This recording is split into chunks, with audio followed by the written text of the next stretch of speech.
For the first time in history, a nation is carrying out deep strikes and a strategic bombing campaign using unmanned aircraft.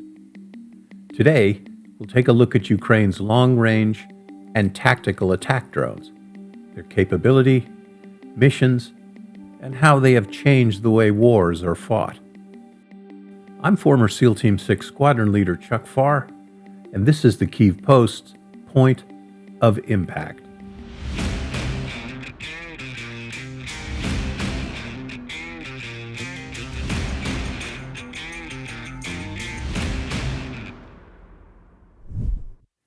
Ukraine's drones weapons vary in design, but share the ability to interdict targets on and beyond the zero line.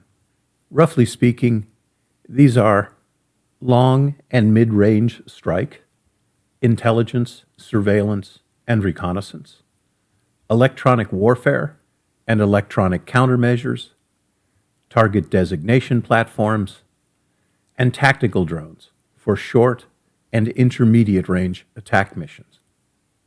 First, the deep strike platforms. These are one-way attack drones, such as the Ukrainian-developed Loitering series, designed to interdict long-range targets. They are lightweight, have a long flight endurance, and can carry warhead payloads capable of causing significant damage. Deep strike drones interdict strategic targets and are generally fixed-wing platforms, as opposed to shorter-ranged, rotary-wing, first-person video drones, which we'll cover later. Drones in this category include the AQ-400 Scythe. This indigenously designed platform has an operational range of 750 kilometers, it's 400 miles, and can attack point or area targets. The Babka has a 3-hour flight endurance. It too can attack point or area targets, and its extended flight time permits it to be used as a tactical situation develops.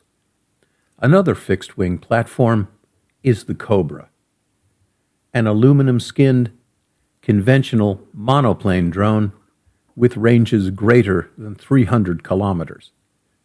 This crowd-funded weapon can serve as a strike platform or a decoy for enemy air defenses, as required. The UJ-26 Beaver has carried out attacks as far as 1,000 kilometers, that's 600 miles, inside Russia. It has conducted strikes on high-priority targets deep inside Russia, to include ammunition storage areas, strategic airfields, refineries, and petroleum, oil, and lubricant facilities. Next is the turbojet and rocket-powered Palyanestia, which has an operational range of 665 kilometers or 413 miles. This weapon infiltrates the target area using an air-breathing turbojet and then deploys a solid rocket booster for a high-speed sprint in its terminal stages of flight. The turbojet-powered Topaz and its successor, the Skyline, have operational ranges of 1,200 kilometers, 720 miles, and have made contributions as both deep strike platforms, decoy and electronic warfare mission sets, and modular warheads and fuel modules allow these platforms to use target-specific configurations, balancing fuel load and warhead strength to be custom configured for individual targets. And the warhorse of long-range strike, the UJ-22. With a range of more than 700 kilometers, that's 490 miles, it can deliver modular, target-specific warhead payloads, high explosive, blast, fragmentation, shape charge, incendiary, and two-stage bunker busters to address hardened and deeply buried targets. A new entry, based roughly on the British target drone called the Banshee, is a sleek, delta-winged platform. Its plastic fuselage and flight surfaces make it low observable, turbojet-powered, with an estimated maximum speed of 800 kilometers an hour. That's 497 miles an hour, with a service ceiling of 6,000 meters, roughly 20,000 feet, with a combat range of 1,200 kilometers, 720 miles. The next category is reconnaissance drones. While primarily used for intel, surveillance, and recon, ISR, many of these platforms have multi-hour flight endurances. With AI integrated into flight controls, several are capable of conducting fully autonomous mission sets. There is no firm line between long-range recon and strike platforms. They include the German-made Luna, which conducts ISR and electronic warfare missions with AI flight controls. The Ramor C4I, which can hunt targets and adjust artillery strikes, is just one of these versatile drones. The Lalica 100, the Quantrex, the silent flying RQ-20 Puma, the SQA-E VTOL, which can be controlled by network systems of flight control, and the RQ-35 Hedron, which can operate autonomously with AI-empowered navigation and flight controls. The Raybird 3 has a mission endurance of 28 hours. Its max range is 2,500 kilometers. That's 1,500 miles. It has a combat radius of 1,000 kilometers, 600 miles, and the Raybird 3 can serve as a persistent platform in the electronic warfare, electronic countermeasures, and intelligence, surveillance, and reconnaissance roles. It can also be deployed as a deep strike platform. Like the Raybird 3, the Lalica 100 has been adapted to perform both reconnaissance and strike roles.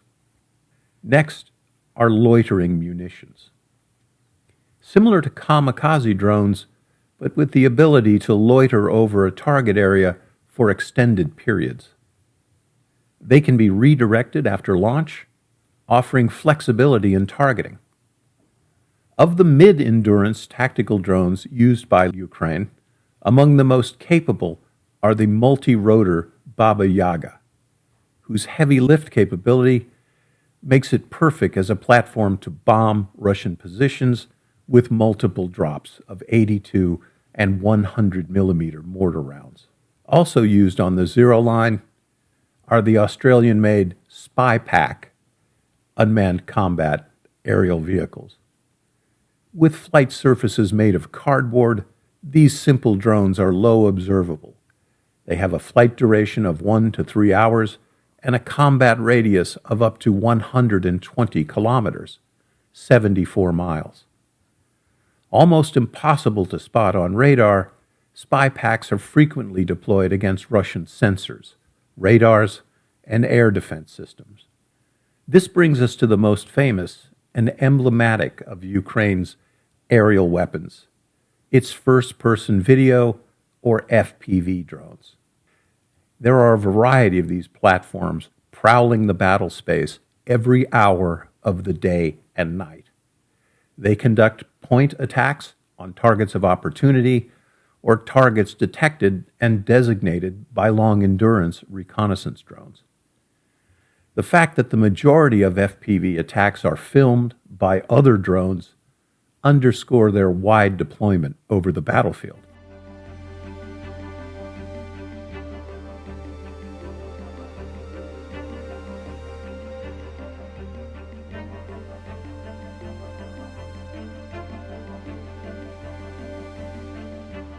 These capable weapons have been used against Russian logistics, armored vehicles, armor, infantry fighting vehicles, troops and ammunition storage facilities, and other targets, too numerous to mention. The FPV drone was conceived, prototyped, and battle-tested by Ukraine. 900 days ago, at the start of this war, no such weapon existed. Since the inception of the FPV drone, it's unthinkable that even a squad of infantry would deploy without a dedicated drone operator. It is not an overstatement to say that this Ukrainian-designed weapon has revolutionized ground combat. Each type of drone is utilized within its specialization to locate enemy assets, mark them for destruction, serve as diversionary contacts to overwhelm air defenses, and converge on and interdict specific targets. Seen here is a typical Ukrainian drone attack.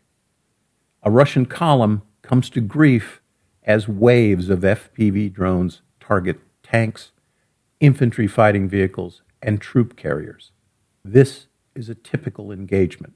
Multi-phased attacks are used to prosecute suppression of enemy air defense strikes, conduct wave attacks on high-value or high-density Russian targets, such as radar, sensors, command and control, and communication nodes, as well as static and mobile air defense assets.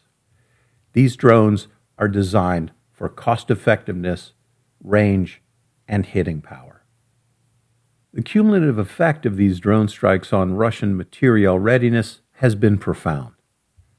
Ukraine's drone warfare has not only tactical implications, but strategic ones. For the Kyiv Post, I'm Navy SEAL Chuck Pfarrer, and I'll see you again at the point of impact.